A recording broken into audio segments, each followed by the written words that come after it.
సుమన్ టీవీలో మీ personal and business promotions కోసం కింది నెంబర్కి కాంటాక్ట్ చేయండి. చిన్నారేంటి మరణించడం ఏంటి?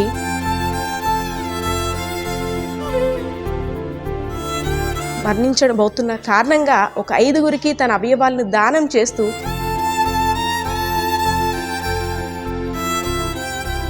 ఈ పాప చనిపోతూ 4గురికి జీవం పోస్తుంది.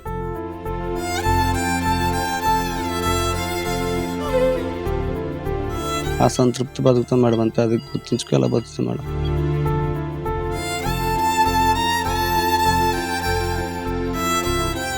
నలుగురిలో బ్రతుకుందని చాలా సంతోషం అనిపిస్తుంది.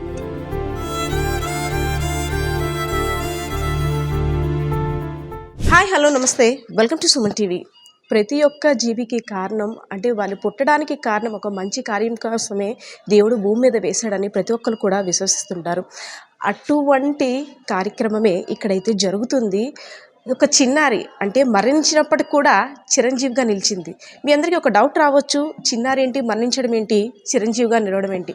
ఎస్, నిజమే. విజయనగరం జిల్లా గజపతి నగరం నియోజకవర్గం గంటియాడ మండలానికి చెందిన పల్లవి బ్రెయిన్ డెడ్తో మరణించబోతున్న కారణంగా ఒక 5గురికి తన అవయవాలను దానం చేస్తూ చిరంజీవిగా నిలిచింది. ఒక 2 days బ్యాక్ అయితే మాత్రం అంటే పిక్నిక్ సీజన్ కాబట్టి కుటుంబం అంతా కలిసి ఒక అకేషన్ కోసం వెళ్ళారు, వెంకటేశ్వర స్వామిని దర్శించుకోవడం కోసం. వస్తున్నప్పుడు అనుకోని కారణంగా యాక్సిడెంట్ జరగడంతో అందరూ కూడా అంటే కుటుంబ సభ్యులు అందరూ కూడా ఒక లోయలో పడి అపస్మారక స్థితిలోకి వెళ్ళిపోయారనే చెప్పుకోవచ్చు. కానీ ముగ్గురు పరిస్థితి అంటే తల్లిదండ్రులు ఇద్దరు పరిస్థితి కూడా క్షతగాత్రులుగా ఉన్నారు. కానీ బాలిక పరిస్థితి మాత్రం కొంచెం బ్రెయిన్ డెడ్ అయ్యింది. అపస్మారక స్థితిలోకి చేరిపోయి కోమాలకు చేరుకున్న తర్వాత ఆ బిడ్డను చూసి ఆ తల్లిదండ్రులు ఏం చేయాలో అర్థం కాని స్థితిలో ఇక్కడున్న ఒక మెడికవర్ హాస్పిటల్ సిబ్బంది అవయవదానం గురించి అవగాహన కల్పించడంతో పేరెంట్స్ ఇద్దరూ కూడా తమ యొక్క కుమార్తె అంటే ఒక 4గురికి జీవం పోసే విధంగా తమ యొక్క కుమార్తె వెళ్తుందా అని అంటే శోకంలో ఉన్నప్పటికీ కూడా దుఃఖ సంద్రంలో ఉన్నప్పటికీ కూడా అవయవ దానానికి ముందుకు వచ్చారు. ముందుగా మనం ఆమె యొక్క పేరెంట్స్ని అప్రిషియేట్ చేయాలి. వాళ్ళ హెల్త్ కండిషన్ కూడా బాగాలేదు. నమస్తే అండి. నమస్తే మేడం. మీరు చేస్తున్న అంటే మీ కూతురు అవయవాల్ని దానం చేయడానికి తల్లిదండ్రులు ఇద్దరు ముందుకు వచ్చారు. మా తరపున నిజంగా అభినందనలండి. మీలాంటి తల్లిదండ్రులు ఇంకా ఉండాలంటే ఏదైనా కష్ట సమయంలో మనకి మన వల్ల ఏ ఉపయోగం ఉందని ఆలోచించే కన్నా 4గురికి ఉపయోగపడాలని ఆలోచనతో మీరు ముందుకు వచ్చారంటే ఫస్ట్ ఆఫ్ ఆల్ మీకు అభినందనలండి. సో ఏంటి సార్ అంటే ఆ రోజు జరిగింది ఏంటి? పల్లవి మీరు అందరూ అకేషన్గా వెళ్ళారు, ఏం జరిగిందండి? పిక్నిక్ అని వెళ్ళాం మేడం. రిటర్న్ వచ్చినప్పుడు బ్రేకులు ఫెయిల్ అయిపోయి స్కూటీ హీట్ ఎక్కువడం వల్ల బ్రేకులు ఫెయిల్ అయిపోయి మరి ఇంకా ఘాటీల వల్ల మరి నాకు ఏట ఆప్షన్ తోయక ఇంకా ఘాటీలో పడిపోతాను భయం వేసి చెట్టుకి గుద్దేశాను. అంటే మళ్ళీ ఘాటీలో పడిపోతే మొత్తం ముగ్గురు స్పాయిల్ అయిపోతాను భయం వేసి చెట్టుకి గుద్దిస్తే తర్వాత మీరు హాస్పిటల్కి వచ్చారు. పాప పరిస్థితి కొంచెం విషమించింది. కానీ అంటే మీ పాప చనిపోతూ 4గురికి జీవం పోస్తుంది, 4గురికి బ్రతుకునిస్తుంది. సో అంటే ఈ అవగాహన మీకు ఎవరు కల్పించారు సార్? అవగాహన అంటే ఇక్కడ మా కొలీగ్స్, మా ఫ్రెండ్స్, నాకు బాగా మిత్రులైన మా ప్రెసిడెంట్ గారు, మా ఫ్రెండ్స్ రమేష్, మేషోరు, మా అన్నయ్యలు, మా మామయ్యలు అందరూ కూడా నాకు సహకరించి నాకు విషయం చెప్పారు. ఇంకా దానికి నేను ఏకీభవించి, ఎందుకంటే అలాగా చనిపోద్ది మాకు బాధ ఉంటుంది, కానీ మిగతా రిమైనింగ్ మెంబర్స్కి అది ఆగిపోస్తుంది, అందులోనే మేము సంతృప్తి పడతాను. ఒక చిన్న సంతృప్తికరంగా ఉన్న అదొక చిన్న. పల్లవి ఏం చదువుతుంది సార్? వెళ్ళే ముందు కూడా అంటే ఆ చిట్టి తల్లి ఒక మహాలక్ష్మి లాగా మీ కళ్ళ ముందు మెదిలేది. సో ఈ పరిస్థితిలో ఒక 4గురింటికి వెళ్తుంది. ఆ మహాలక్ష్మి ఒక 4గురు కుటుంబాల్లో నవ్వులు చిందించడానికి వెళ్తుంది. సో అంటే మన అమ్మాయి మనకి భౌతికంగా దూరం అవుతుంది, కానీ 4గురిలో జీవించి ఉందని ఆనందం మీలో ఉందంటారా? ఉంది మేడం. చిన్న సాటిస్ఫాక్షన్ ఉంది మేడం, అంతే. లైఫ్కి అసంతృప్తి బతుకుతాం మేడం, అంతే. అది గుర్తుంచుకోవాలా బతుకుతాం మేడం. కానీ పాపకి నాకు చాలా ఎఫెక్షన్ మేడం. మిడ్ నైట్ 12 గంటలు లేచిపోయి నేను వద్దు మా పెద్ద పిల్లలు అయిపోయి నా పక్కన పడుకోవద్దంటే మిడ్ నైట్ 12 గంటలు లేచిపోయి నా పక్క వచ్చి పడుకుని ముద్దులెట్టేది మేడం. అంత ఎఫెక్షన్ మేడం. మరి ఏం చేస్తాను, నేనే కోరుండి చంపేసినట్లు అయిపోయింది మేడం. అంటే మీరు కోరుండి మీరు అనుకుంటున్నారు, కానీ అది దైవ నిర్ణయం అనే మనం అనుకోవాలి.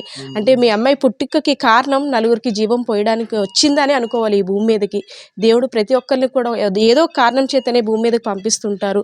సో ఆ విషయంలో మాత్రం మీరు అలా అనుకోవద్దు సార్, చెప్పండి.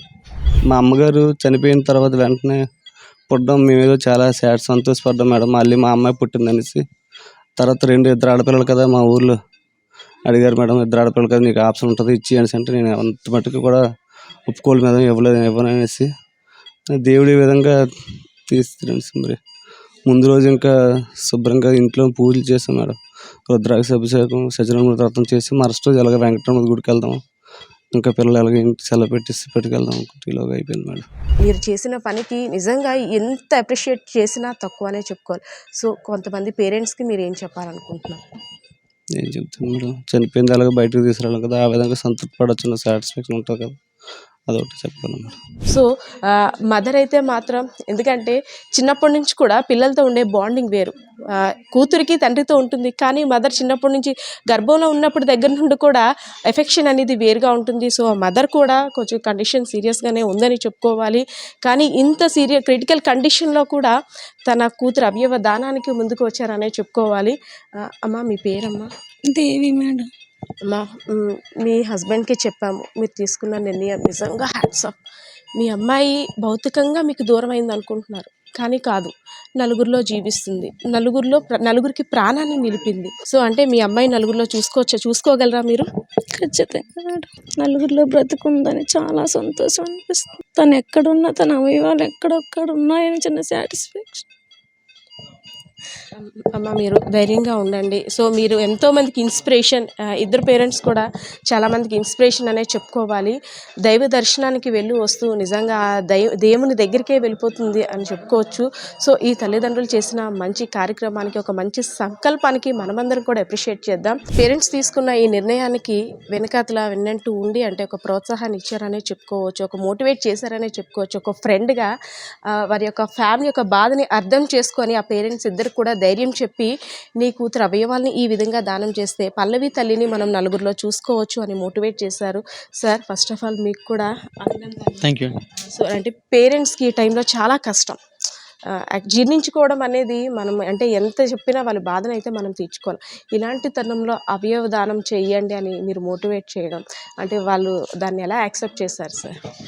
యాక్చువల్లీ రమణ అయితే చాలా బ్రాడ్ మైండెడ్ అండి. తను చాలా ఇన్నోసెంట్ అండ్ ఆల్సో అసలు తను ఎంత చెప్పంగానే తనే ఒప్పుకున్నాడు. అండ్ ఆల్సో దేవి కూడా అసలు వాళ్ళు అంత వేగంగా ఒప్పుకుంటారని నేను కూడా యాక్సెప్ట్ చేయలేదు. అదే సార్ యాజ్ ఏ డాక్టర్గా చాలా గ్రామాల్లో అవయవ దానం పట్ల అవగాహన లేక ముందుకు రారు. కానీ రీసెంట్గా చూసుకున్నట్టయితే మన విజయనగరంలో కూడా రీసెంట్గా ఒక అబ్బాయిది, తర్వాత అదే వీక్లో ఈ అమ్మాయిది కూడాను రావడం, ఫస్ట్ పేరెంట్స్లో అవగాహన కలిగిందనే చెప్పుకోవచ్చు. అంటే దీన్ని ఎలా చూడవచ్చు సార్? ఈ అవయవ దానానికి ముందుకు రావాల్సిన ఆవశ్యకత చాలా ఉంది.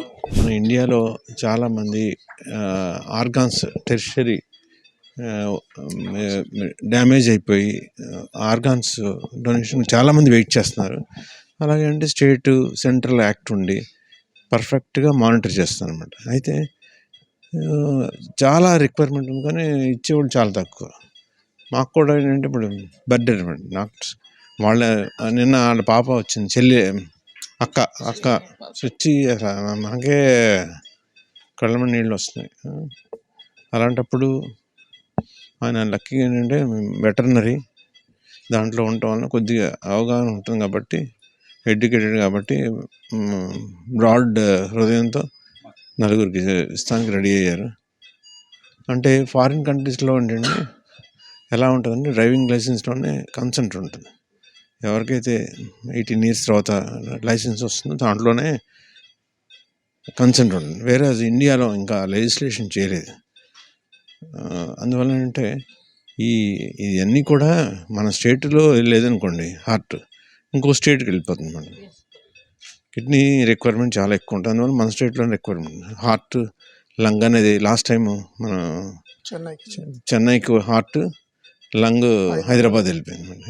ఏ ఆర్గాన్స్ని డొనేట్ చేస్తున్నారు సార్ పల్లవి పాప? అంటే తన యొక్క ఆర్గాన్స్ని మనం బయట పెట్టకూడదు ఎక్కడికి వెళ్తున్నాయి అనేది, కానీ ఏ ఆర్గాన్స్ సూటబుల్గా ఉన్నాయి డొనేట్ చేయాలి? కార్యక్రమానికి పూనుకున్నటువంటి వారి పేరెంట్స్కి మనం అభినందనలు తెలపాలి. ఆర్గాన్ డొనేషన్ చేస్తేనే మనకి పిఎం అనేది ఈజీగా అవుతుంది. పోస్ట్ మార్టం, ఇంకా పోస్ట్ మార్టంలో ఏం చేయాలో తెలియక మొత్తం అన్ని ఆర్గాన్స్ తీసేసి అన్నీ కూడా టెస్టులు చేస్తారు. కానీ ఆర్గాన్ డొనేషన్ చేసేటప్పుడు ఎక్స్పర్ట్ డాక్టర్స్ వచ్చి ఏది మనకి పనిచేస్తుంది, ఏది పేషెంట్కి సూటబుల్ అదే తీసి మిగిలిన పార్ట్స్ అనేది కూడా టచ్ చేయరు. సో పోస్ట్ మార్టం అనేది కూడా చాలా ఈజీ అవుతుంది, సింపుల్గా అవుతుంది. సో ఆ విషయం జనాలకు తెలియక ఏమనుకుంటున్నారంటే ఆర్గాన్స్ ఇస్తే అదైపోద్ది ఇదైపోద్ది అని ఒక అపోహ. కానీ ఈరోజు ఈ పేరెంట్స్కి మనం చాలా అభినందనలు తెలపాలి.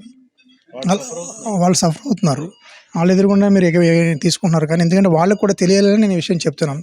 ఎందుకంటే మనం పోస్ట్ మార్టం చేస్తే మొత్తం బాడీ మొత్తం కోసేస్తారు, కానీ ఆర్గాన్ డొనేషన్లో ఏ పార్టో ఆ పార్టే తీసుకుని మిగిలిన అంతా కూడా అలా ప్రిజర్వ్ చేసి మీకు మళ్ళీ అలా హ్యాండ్ ఓవర్ చేస్తారనమాట. ఇంకొక విషయం ఏంటంటే, మీరు అడిగారు వచ్చేటప్పుడు కండిషన్ ఎలాగ ఉందని చెప్పేసి. ప్రాబ్లం ఏం జరిగిందంటే ఇక్కడ ఎస్కాట్లో డాక్టర్స్ చూసినప్పటికీ కండిషన్ ఏమీ లేదు, ఆల్మోస్ట్ మీరు తీసుకెళ్ళిపోవచ్చు అని. అంటే అక్కడ ఒక డాక్టర్స్ ఒక యాంబూ బ్యాగ్ ఇచ్చి లక్కీగా అది చేసుకుంటూ తీసుకువెళ్ళండి అని చెప్పి ఇక్కడ పంపించారు. సో అది చేసుకుంటూ తీసుకురావడం వల్ల కొన్ని పార్ట్స్ మాత్రమే మనం ప్రెజర్ చేయగలిగాం. వచ్చినప్పటికే చాలా వరకు డ్యామేజ్ అయింది. ఫస్ట్ పార్ట్ ఏంటి, లంగ్స్ కొంచెం డ్యామేజ్ అయిపోయింది. అందుకని వేరే డాక్టర్స్ హైదరాబాద్ నుంచి డాక్టర్స్ వచ్చి చేసుకుంటారు. హార్ట్ అనుకోండి, హార్ట్ సర్జన్స్ వాళ్ళు వచ్చి ఇప్పుడు లాస్ట్ టైం MGM నుంచి వచ్చారు. వాళ్ళు ఫ్లైట్లో వచ్చి వాళ్ళు చూసుకుని అది తీసుకెళ్ళి వాళ్ళు ఇచ్చేస్తారు, సర్జరీ చేస్తారు. అలాగే చూసుకొని అవ్వదని చెప్పారు. ఇప్పుడు ఏంటంటే మిగిలిన అలాగే మనకి తిరుపతి నుంచి హార్ట్ గురించి డాక్టర్స్ వచ్చారు. వాళ్ళు ఇప్పుడు థియేటర్లో చెక్ చేసుకుంటున్నారు ఇది ఎంతవరకు మనం పెడితే, అంటే రేపు ఎవరెవరు పెట్టేయడానికి అలా కుదరదండి. అది మనం తీసుకున్నది ఎంతవరకు సూటబుల్. అలాగే ఇప్పుడు ఇంకొకరు కొన్ని వైజాగ్ మెడికవర్ హాస్పిటల్ నుంచి వచ్చారు, అలాగే వైజాగ్ కిమ్స్ అన్న ఐకాన్ హాస్పిటల్ నుంచి వచ్చారు. ఇలాగ వేరే వేరే డాక్టర్స్ వచ్చారు. ఇప్పుడు వాళ్ళు థియేటర్లోకి తీసుకెళ్ళాం, మనం లోపలికి చూసుకుని ఏదైతే సూటబుల్లో అన్నీ కూడా తీసుకుని మన పేషెంట్ని యొక్క ప్రెజర్ చేయడానికి చాలామంది ప్రయత్నిస్తూ ఉంటారు అన్నమాట. చిన్నారి పల్లవి చిరంజీవిగా నిలిచిందంటారా? నిలిచిందండి. డెఫినెట్గా 3-4 ఆర్గాన్స్ని సేవ్ చేయడానికి మనం ప్రయత్నిస్తున్నామండి. ఒక టీం చెన్నై నుంచి కూడా వచ్చారు. వాళ్ళు స్మాల్ బౌల్ ఏదో చూసుకుందాం అనుకున్నారు, వాళ్ళకి కూడా అది ఉపయోగపడుతుంది. 2 కిడ్నీలు ఉపయోగపడేలాగా ఉన్నాయి. ఒక లివర్ కూడా చూస్తున్నారు. అలాగే హార్ట్ కూడా తిరుపతి నుంచి డాక్టర్స్ వచ్చారు. వీళ్ళంతా చూసుకుని ఏది సూటబుల్ అయితే అది తీసుకెళ్ళి పెడతారనమాట. ఆర్గాన్స్ ట్రాన్స్పోర్టింగ్ అనేది అంటే ఇక్కడ అవయవాలను తరలించిన తర్వాత ఎంతసేపట్లో కంప్లీట్ చేస్తారు? అది డిపెండింగ్ ఆన్ ద ఆర్గాన్ బట్టి ఉంటుందండి. ఒక్కొక్క ఆర్గాన్ అయితే వితిన్ 2 అవర్స్లో చేయాలి, ఒక ఆర్గాన్ 4 అవర్స్లో చేయొచ్చు. అది డిపెండింగ్ ఆన్ ది ఆర్గాన్ బట్టి ఉంటుంది. అంతే గ్రీన్ ఛానల్ ఏర్పాటు చేసి కొన్ని ఫ్లైట్లో తీసుకెళ్తున్నారు, కొన్ని ట్రాన్స్పోర్ట్ తీసుకెళ్తున్నారు. కొన్ని డిలే అవుతున్నప్పుడు ఇంకా తప్పదరంగా ఉన్నప్పుడు ఇంకా మరి దాన్ని ఏమీ చేయలేము. ఎందుకంటే మనం తీసుకున్న వాళ్ళు కూడా నష్టం రాకూడదు. అంటే ఇదే తీసి మళ్ళీ మార్చేయడం అలా ఉండదండి. ఒకసారి పెట్టిన తర్వాత దాని కాంప్లికేషన్స్ ఇవన్నీ ఉంటాయి, అవన్నీ అవాయిడ్ చేయడానికి మనం ప్రయత్నం చేస్తున్నాం. అందుకనే ఫ్యూచర్లో ఆ ప్రాబ్లమ్స్ లేకుండానే మన తిరుమల మెడికవర్ హాస్పిటల్లోనే ట్రాన్స్ప్లాంటేషన్స్ కూడా ఫ్యూచర్లో వస్తాయి. ఎందుకంటే ముందు ఇలా డొనేషన్స్ అనేవి 1-2-3 జరిగితే మాకు కాన్ఫిడెన్స్ వస్తుంది, జనాలకి కాన్ఫిడెన్స్ వస్తుంది. అప్పుడు మిగిలిన మనం ప్రొసీడ్ అవ్వచ్చని 1000 ఓపెన్ హార్ట్ సర్జరీస్ చేస్తున్నాం, బైపాస్లు చేస్తున్నాం. గత 12 ఏళ్ళ నుంచి హార్ట్ సర్జరీస్ చేస్తున్నాం. అందువల్ల అంటే మనకి ఎక్విప్మెంట్ అన్నీ ఉన్నాయి. ఒక దీపాన్ని వెలిగిస్తే కొన్ని వందల లక్షల కొద్ది దీపాన్ని వెలిగించే అవకాశం ఉంటుందని మనందరికీ తెలిసిందే. సో చిన్నారి పల్లవి ఆర్గాన్ డొనేషన్స్ కారణంగా నలుగురి జీవితాల్లో వెలుగుతుంది. సో పేరెంట్స్ తీసుకున్న నిర్ణయాన్ని కూడా మనందరం అప్రిషియేట్ చేయాల్సిన ఆవశ్యకత ఉంది. సో మరి కాసేపట్లో చిన్నారి పల్లవి యొక్క అవయవాలను తీసుకెళ్లేందుకు గ్రీన్ ఛానల్ సిబ్బంది కూడా సిద్ధంగా ఉన్నారు. మరి కాసేపట్లో ఆ విజువల్స్ని కూడా చూద్దాం.